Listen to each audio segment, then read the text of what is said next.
وہ ایسا گھرانہ کہاں یارو ملے گا آپ کو؟ کہاں ملے گا؟ جن کا خون بھی پاک ہے، جن کے وجود کی مٹی بھی پاک ہے، جو جس پلید کو دیکھ لیتے ہیں وہ بھی پاک ہو جاتا ہے، جو انہیں مان لیتا ہے کافر ہوتا ہے، مومن بن جاتا ہے۔ افضل ہے کل جہاں سے گھرانہ، نبیوں کا تاجدار ہے نانا۔ اور اگلے میری عقیدے کی بات سنیے، حکومت یزید کی تو بس پل دو پل کی بات تھی۔ کب تک انضمام حکومت اس کے ہاتھ میں رہی؟ کب تک اس کی حکمرانی کا سکہ چلتا رہا؟ حسین کے نانے کا نام آج بھی مسجد میں بھی لیا جاتا ہے، محراب پہ بھی لیا جاتا ہے، منبر پہ بھی لیا جاتا ہے، ہر اذان میں لیا جاتا ہے، ہر اقامت میں لیا جاتا ہے۔ اور آپ کو میں نے عرض کیا تھا کہ تو اور میں صرف 10 دن امام حسین اور امام حسن اور آل بیت اطہار کا ذکر نہیں کرتے، تو اور میں روزانہ 5 وقت کی نماز میں آل بیت اطہار پہ درود اور سلام بھیج کر کے ان کا ذکر کرتے ہیں۔ پھر محبت کون کرتا ہے آل امام حسن کے ساتھ، امام حسین کے ساتھ، آل بیت اطہار کے ساتھ؟ کون محبت کرتا ہے؟ تو 10 دن ذکر کرتا ہے، تیرا وضو کوئی نہیں ہوتا، اور ہم اللہ کی نماز پڑھتے ہوئے جب قیام کرتے ہیں، جب رکوع کرتے ہیں، اس کے بعد سجدہ کرتے ہیں اور اپنی نماز کو اختتام کی طرف لے جانے لگتے ہیں، تشہد کی حالت میں بیٹھے ہوئے ہوتے ہیں، ہمارا چہرہ قبلے کی طرف ہوتا ہے، اس وقت ہم کہتے ہیں اللہم صلی علی محمد وعلی آل محمد۔ تجھے کسی نے نماز سکھائی نہیں ہے کہ تیری نماز کیا ہے؟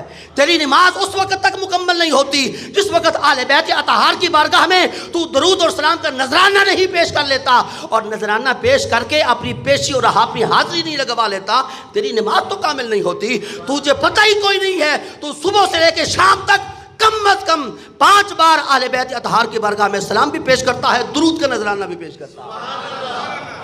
افضل ہے کل جہاں سے گھرانہ حسین کا، نبیوں کا تاجدار ہے نانا حسین کا۔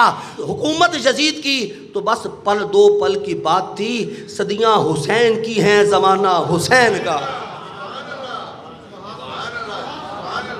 صدیاں حسین کی ہیں۔ میں نے آپ کو عرض کیا تھا، یزید نے سمجھا تھا کہ میں کربلا کا میدان جیت گیا ہوں، بے وقوف اور بدبخت تو یزید ہو کر امام حسین کے مقابلے میں جیت جائے، یہ تیری بھول ہے۔ ہاں، تیرا نصیب اور تیرا مقدر تو ہارنا ہے، جیت تو ازل میں اللہ کریم نے امام حسین کے کھاتے میں لکھ دی تھی، اسی لیے تو اس گھرانے کے اندر پیدا کیا جس گھرانے جیسا گھرانہ کوئی نہیں ہے، ایسے والدین عطا کیے جن والدین جیسے والدین کسی کے نہیں ہے، ایسا نانا دیا جس نانے جیسا کسی کا نانا نہیں ہے، ایسا بھائی دیا جس بھائی جیسا کوئی بھائی نہیں ہے۔ یہ امام حسین کا تعارف ہے، اور یوں کربلا بیان کی جاتی ہے۔ تو کہاں سے گھوڑے لے کے آ گیا کہ خواتین پر بھی گھوڑے دوڑا دیے، ان کے دوپٹے نوچ لیے گئے، خیموں کو آگ لگا دی، سب جھوٹ ہے۔ کس نے بیان کیا؟ کس نے بیان کیا؟ کربلا کی تاریخ کس نے بیان کی؟ کون بچا تھا خاندان نبوت میں سے سوائے حضرت زین العابدین کے؟ اور زین العابدین جب تک زندہ رہے ان کے چہرے پہ کسی نے مسکراہٹ نہیں دیکھی، غم کی کیفیت میں مبتلا رہے، انہوں نے تو کچھ بیان نہیں کیا۔ پھر تیرے پاس یہ کہاں سے ساری مجلس آرائی کے لیے مواد آ گیا؟